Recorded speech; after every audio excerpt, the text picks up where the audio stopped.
For Gene Shepard, humorist, after-dinner speaker, and recipient of the Mark Twain Award for 1976. Here's Gene.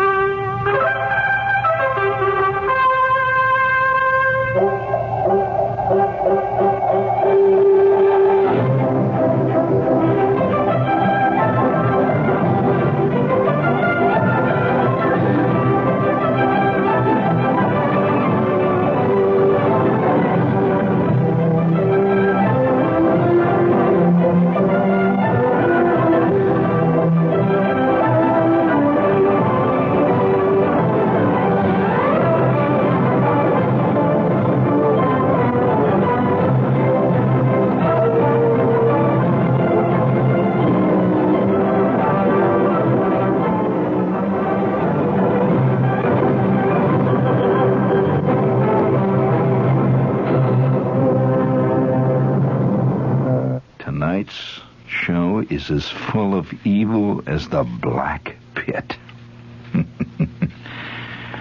I just thought that I would warn you before we begin tonight's show that if you are one of the sensitive ones, one of the queasy ones, I would like to respectfully suggest that you get the hell out of here.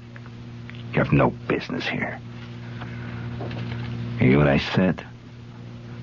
I am serious about it. I got some real bad stuff for you tonight. I mean bad stuff.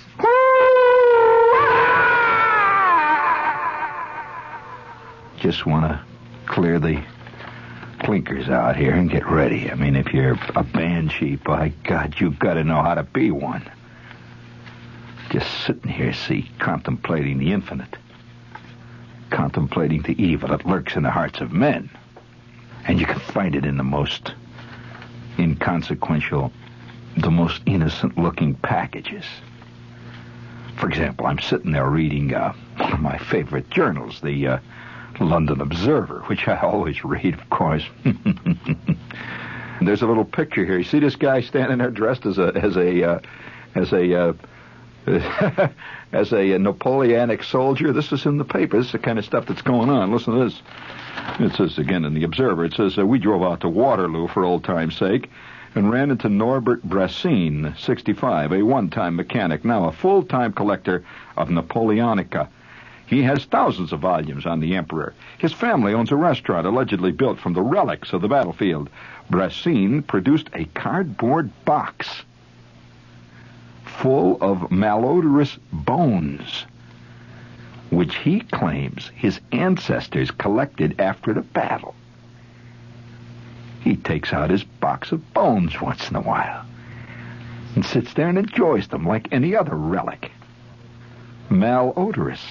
He says the British government has offered to buy his collection for the nation. He likes to dress up like the old guard for what Napoleon's warriors called la croix et la prune. Otherwise, the Belgians don't go in much for eccentricity. However, old Norbert has his box of bones. Now, wait a minute. Don't laugh. Don't laugh. Oh, no. Think of this for a moment. Think about it for a moment. He has collected the bones of the soldiers that were collected on the battlefield at Waterloo. Bones. Bones.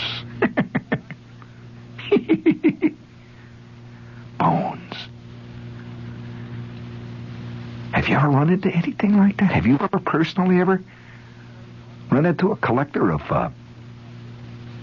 let's say, gruesomomania? You haven't.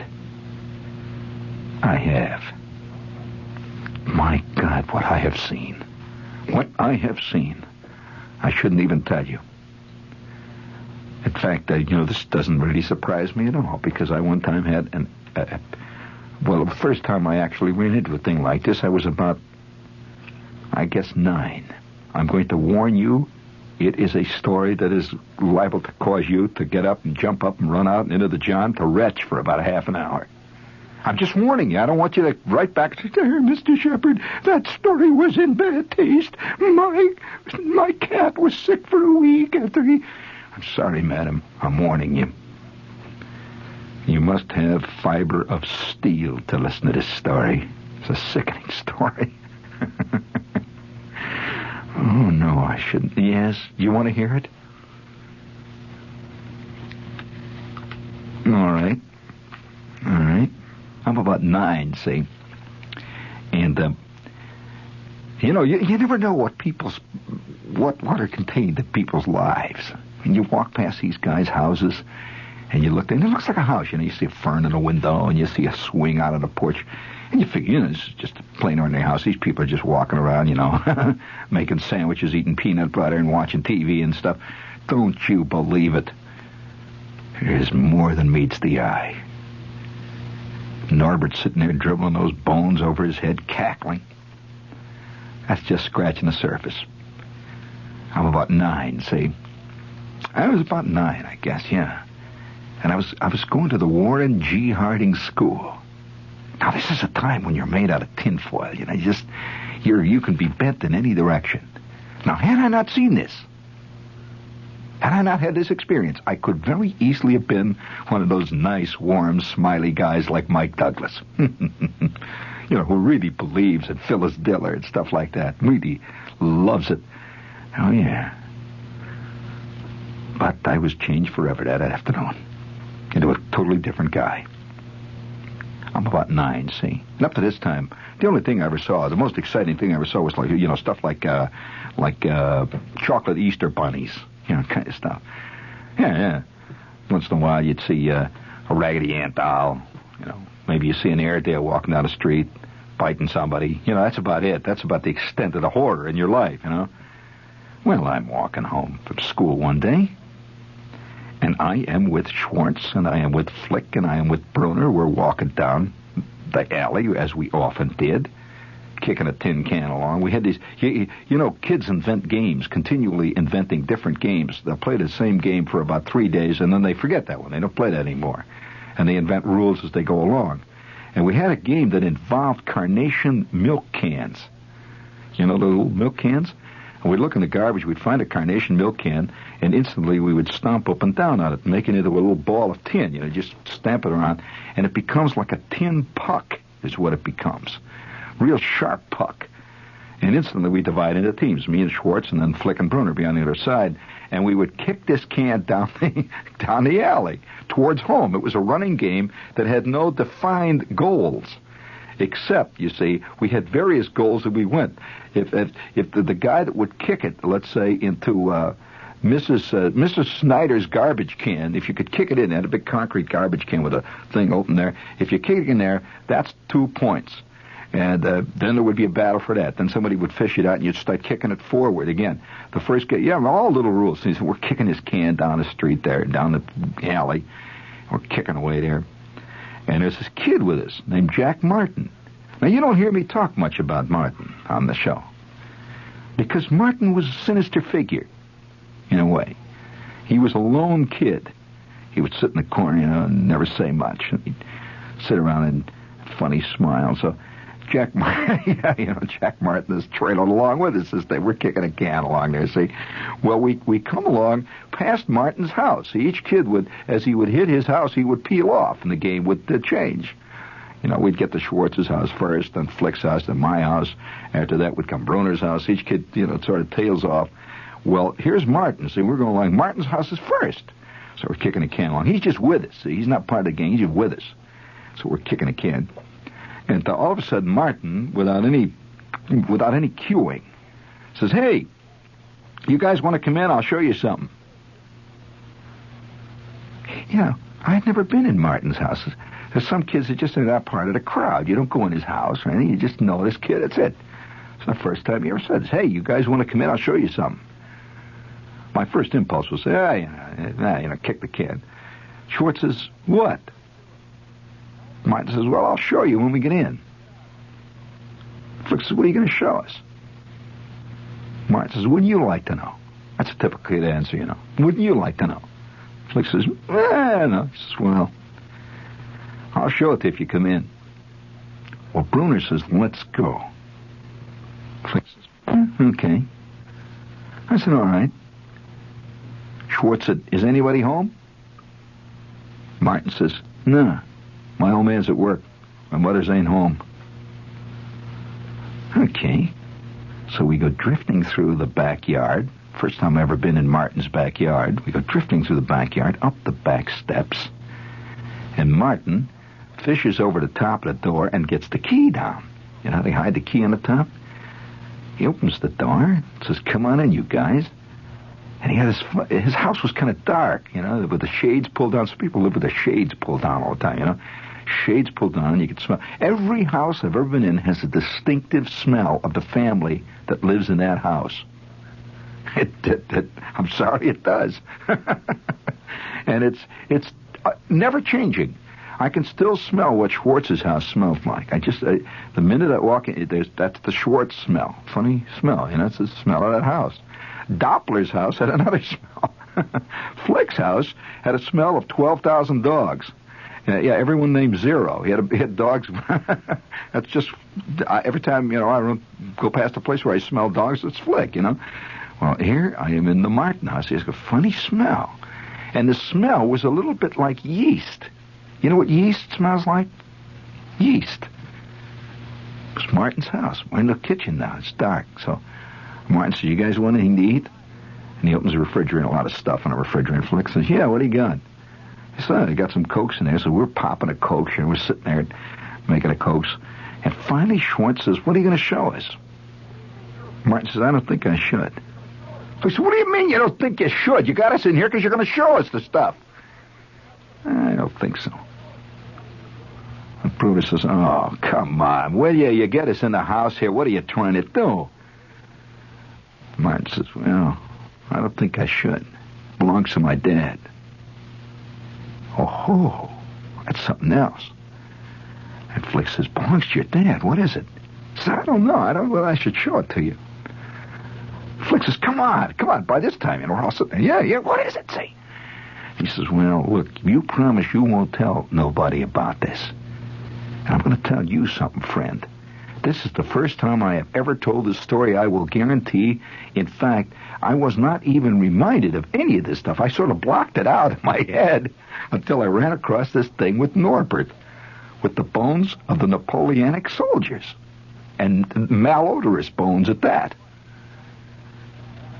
Martin says, "It belongs to my dad, and I don't think I should show it to you." And Flick says, "You think? What do you mean you don't think you should show it to us? How come you said you were going to show it to us? What do you, I'm already half an hour late for going home, you know?"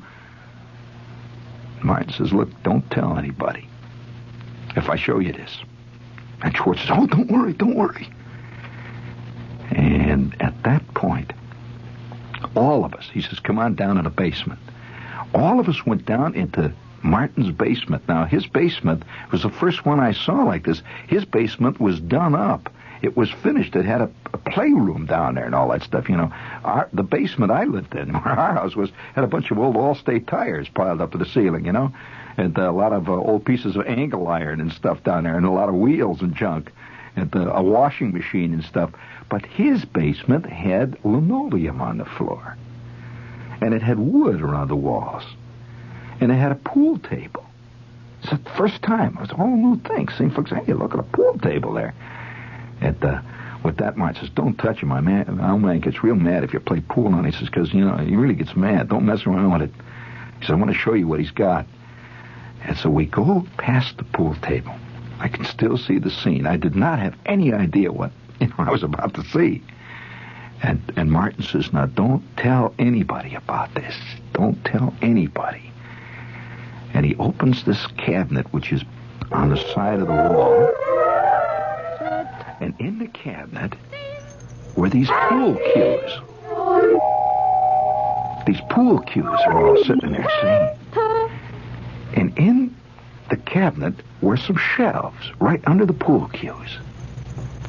We're all standing around looking, waiting to see. And it was a funny smell. Very funny smell as soon as he opened that cabinet door. Vin. He says, "Now, don't tell anybody."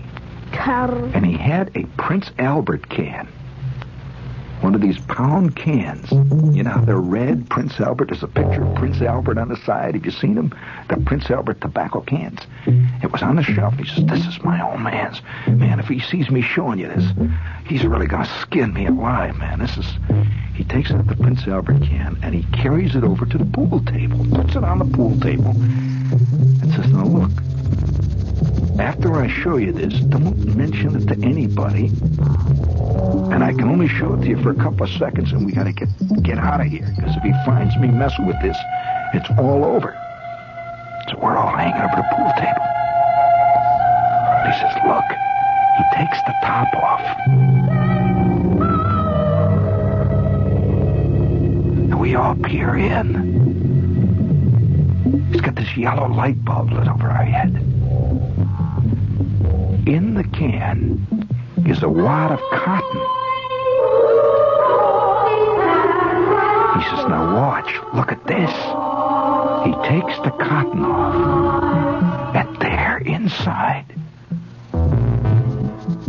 was this little brown thing. It was on another wad of cotton, just laying in there. And I looked down in to see what it is. And just then, Schwartz goes, ah! Oh, what is it? It had a fingernail on it. A fingernail on that little brown thing. And then I saw what it was. It was the second joints, the fingernail, and the first and second joints of a finger. A finger. And it was brown and dry. Had a fingernail on it. And flicked back. So we said, what is that? Where'd you get that? And Jack Martin said, it belongs to my dad. You know whose finger that is? Flick said, whose? Jack Martin said, did you guys ever hear of John Dillinger? That is John Dillinger's little finger.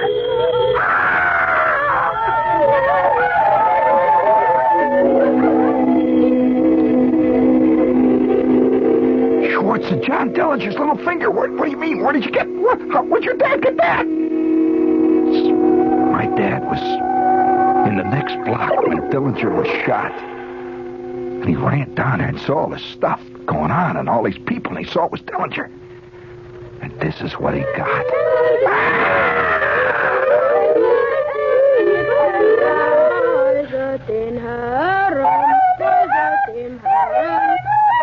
Well, we looked at it and hung around for a second.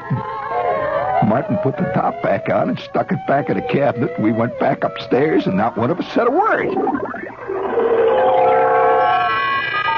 Martin says to Schwartz, why don't you finish your peanut butter sandwich?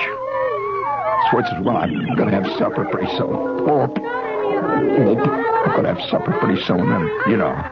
Well, thanks, Martin. That was real interesting. He says, you won't tell anybody? Schwartz says, I won't tell nobody. I said, I won't tell nobody. Bruner didn't say anything. He just gulped. Flick just stood there and sweat. We went out the back door, me and Schwartz and Flick and Bruner. We got back out in the alley, and Flick says, let's kick the can. Schwartz says, I don't want to kick the can. We walked down through the dusk. You're listening to a guy that saw John Dillinger's left little finger. That's what they said it was, anyway. God only knows what it really was, but I can tell you this. It sure as hell had a fingernail on it. That I know. I told you it was going to be a sickening, rotten story. And that isn't the end of it. That is not the end of it. Because not more than 3 months after that, the sequel to it was even more fantastic. That's why I told you not to listen tonight. I mean, I doubt whether any of you have ever seen the finger of a live, walking around human being in a Prince Albert can. Not one of you. And you know I couldn't make up something like that. Oh, my. I remember, I've seen some scenes, I'll tell you. I remember one time, in the same, not more than 3 months later, in the same scene, I saw this guy say, he says to me, there's another kid say, he says, hey, do you want to see something? I said, what? Oh, I better not tell you this. I said, what? Anytime somebody sidles up to you and says out of the corner of his mouth, hey, do you want to see something? You got your choice right there. You're going to see something you may not want to see. Or you can go ever and through your life and forever be one of the innocent ones. I'll tell you, this kid says to me, hey, do you want to see something? I says, yeah. He says, well, come with me. Well, right next to the school, there was a swamp. And this swamp was very wide, tremendous wide swamp. And it's like the Jersey marshes out here, it had cattails and all that stuff. So he said, come on out to the swamp with me. So we go out to the swamp, and I don't know how this ever happened, and then who did it or why. We go through the woods and the weeds and the water and the swamp and the glop. We go about a half a mile. He says, wait till you see this. And there, sitting amid a pile of rubble and cattails, trees, was a little shack. He says, take a look at that. Somebody, I'm just telling you exactly what I saw. I shouldn't tell you this. This is going to have you screaming all night. Somebody had, I better not tell you this. It's a terrible story. No, you don't want to hear this. No, I better not tell you this story. No, it's a terrible story. I mean, when I saw this thing, I almost flipped. Well, all right, there was a shack in a swamp. And you wonder why I have this curious sense of what's going on. When you see things like this, you just can't turn around. Anyway, here was this little shack. It was made out of old wood, and it was tumbled down. I'd seen it many times. When you go out in the swamp, the kids would play out there, and it was always there. And it was old, and it had been there for many years, and it was just practically decayed, and the roof was falling down. It was nobody could live in it or anything. It was just an old, battered old shack in the middle of the trees with cattails all around it, and water and swamp. And we knew how to get through to that. See, we could hop from island to island and run through the mud and up and down this thing. I couldn't believe it. I better not tell you this. All right, give me a little spooky music, man. I'm going to tell you. There, nailed to the side of the shack, believe it or not. Well, I might as well come right out and tell you. It was a hand. Bring it up big. Somebody had nailed a hand. That's all, just a hand. Well, I was about 20 feet away, let's say. Oh, my God. Oh, it's there. Have you ever seen a hand nailed to something? There was a hand. And it was a nail right through. It was on the side of this bell, right there. I said, hey, Scott, what is this? He says, wow. He said, I saw it the other day when I was on the swamp. Well, the two of us, it scared us. We were, he had seen it before, but now it scared him all over again. We ran like hell back to this place, back to school. We ran back through the swamp, and I'm about, 50% hysterical. We get back out to the playground. We're walking through the playground, and I said, we got to tell somebody about that. And he says, don't tell anybody. I said, I'm going to tell him. I want to tell Mr. Sanderson. He said, don't tell him. We're going to get in trouble. I said, no, I'm going to tell him. Mr. Sanderson was the school janitor. And he was always there by the front of the school. So I said, I've got to tell him. He said, oh, no, don't. We're going to get in trouble. I said, come on, Scott, we're going to tell him. The two of us went over. And this guy said, he's got a corn cob pipe. He says, what's the matter with you guys? I said, there's a hand out there nailed to the shack out in the woods. He said, a hand? Are you out of your mind? Yeah, there's a hand. He said, come on, you kids. Are you putting me on? I said, no, there's a hand out there. And he took off like a bird. He ran into the swamp. 5 5 minutes later, he's back with blood in his eye. There was a hand nailed to the side of that building.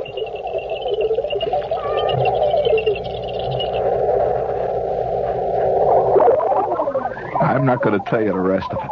Bring it up there, please, Bill. That's for next semester. Oh, man, thank you, Bill. That's enough. I don't want to tell you anymore.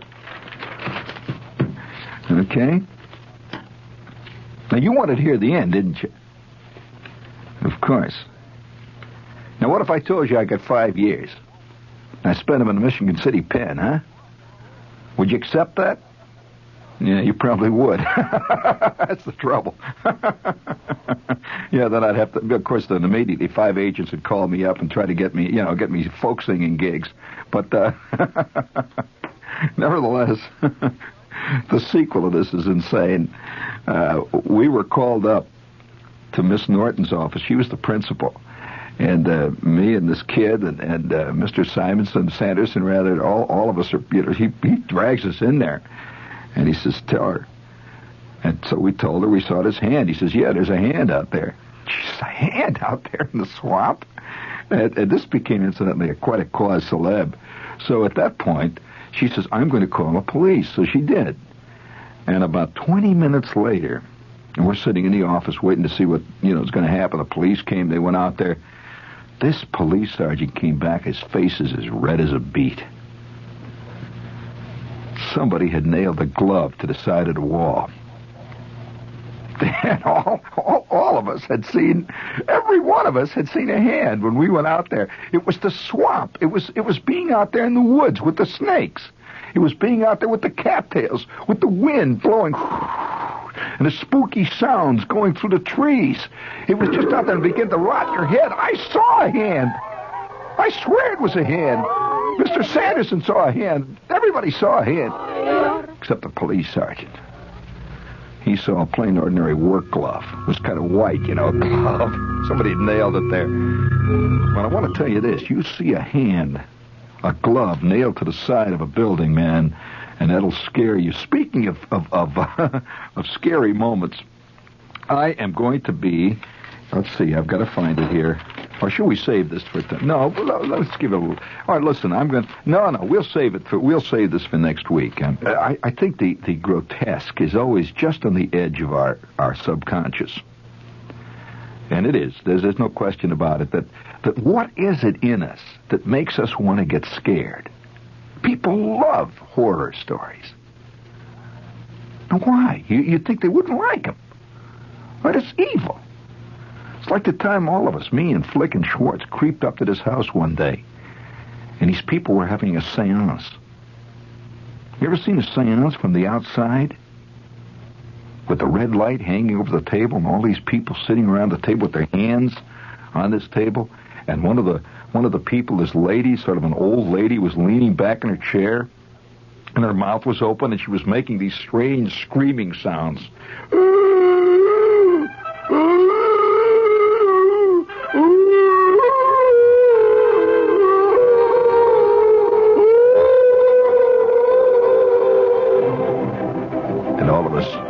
Through the window, see, we're watching this. I mean, let me tell you, the peeping Tom sees a hell of a lot more than bare bottoms, friends. I can guarantee you that. There's some things he doesn't want to see. And we're all looking through the window at this thing with the red light bulb. And the worst part of it is that I always took the paper to this lady. She was the lady who I always took papers to. I was a paper boy at the time. I never could look at her the same. After that moment, with her eyeballs rolling and she's screaming, and there's a trumpet hanging up in the air there and it's blowing something. And you could see Abraham Lincoln's head floating around in the darkness with the red light flickering over it all, and a hand tacked to the side of a shack out in the swamp. Dillinger's finger with a fingernail on it. Oh, God. Oh. The evil that lies in the hearts of men, only the deep pit knows. The deep, deep pit.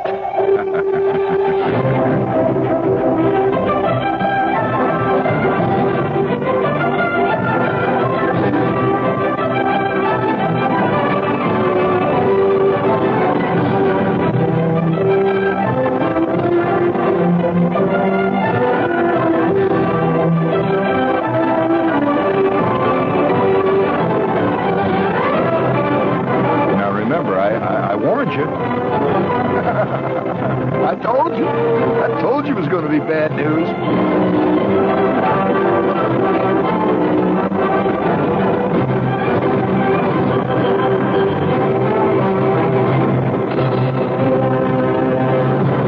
You've been listening to Gene Shepherd, humorist, author, and recipient of the Mark Twain Award for 1976.